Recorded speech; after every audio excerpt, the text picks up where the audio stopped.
예, 안녕하세요. 이변을 잇다 이동현 변호사입니다. 오늘은 학교 폭력 피해 가해 학생과 분리를 원한다면 어떻게 대응해야 되는지에 대해서 알아보도록 하겠습니다.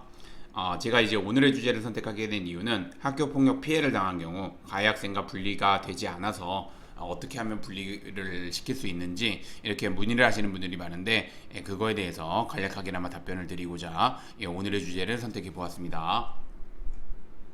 우선 들어가기 앞서 학교 폭력의 개념을 보게 되면, 학교 폭력은 학교 내외에서 학생을 대상으로 발생한 상해, 폭행, 감금, 협박, 약취유인, 명예훼손, 모욕, 공갈, 강요, 강제적 심부름 및 성폭력, 따돌림, 사이버 따돌림, 정보통신망을 이용한 음란 폭력 정보 등에 의하여 피해 학생에게 신체, 정신 또는 재산상 피해를 수반하는 행위를 의미합니다.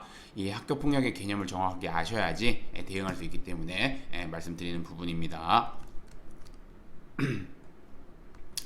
그러면 이제 오늘의 주제인 학교폭력 피해, 가해 학생과 분리를 원한다면 한번 보도록 하겠습니다.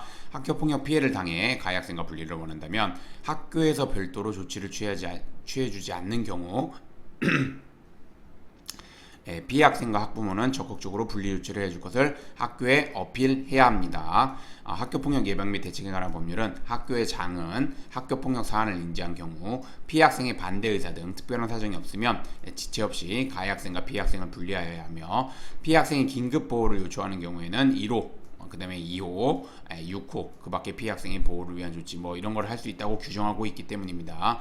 그래서 피해 학생과 학부모는 적극적으로 학교의 장에게 분리 조치를 내려줄 것을 요청해야 합니다.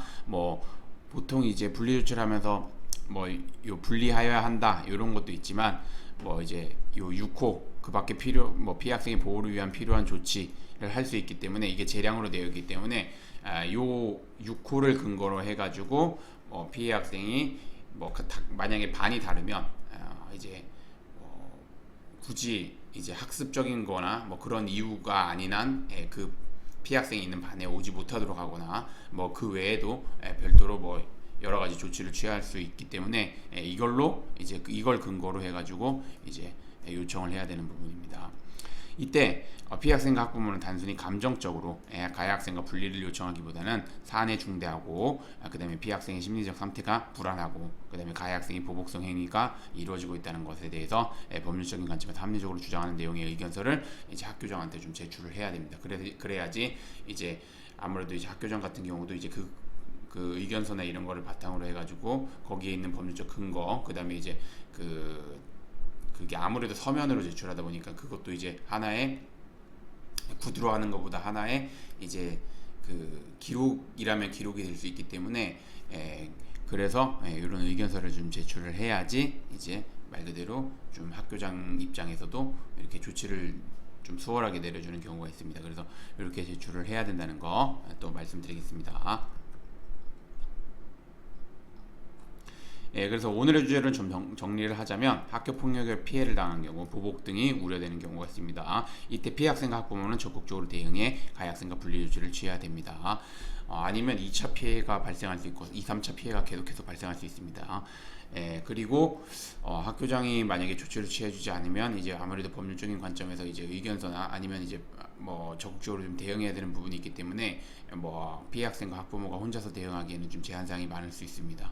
그래서 제가 좀 말씀드리고자 하는 거는, 아무래도 그런 경우에는 이제 변호사님의 도움을 받을 필요가 있고, 변호사님 도움을 받을 때는 학교 폭력 전문 변호사님 도움 받으셔야 되고, 당연히 그 요건을 두 가지를 확인하시면 되는데, 첫 번째 우선 대한변협에서 학교폭력 전문 변호사로 인정하고 있는지, 두 번째 현재 그 학교폭력대책심의위원회 위원으로 활동하고 있는지, 이 두 가지 꼭 확인하셔서 이 두 가지 요건 충족하시는 변호사님의 도움을 받으면 사건을 진행하는 데 좀 더 수월할 것이라고 생각됩니다.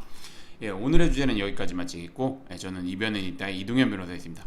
제가 지금의 이제 목 상태가 좀 너무 많이 안 좋아서 좀 약간 허스키한 목소리가 좀 나왔는데, 그거는 좀 양해를 부탁드리겠습니다.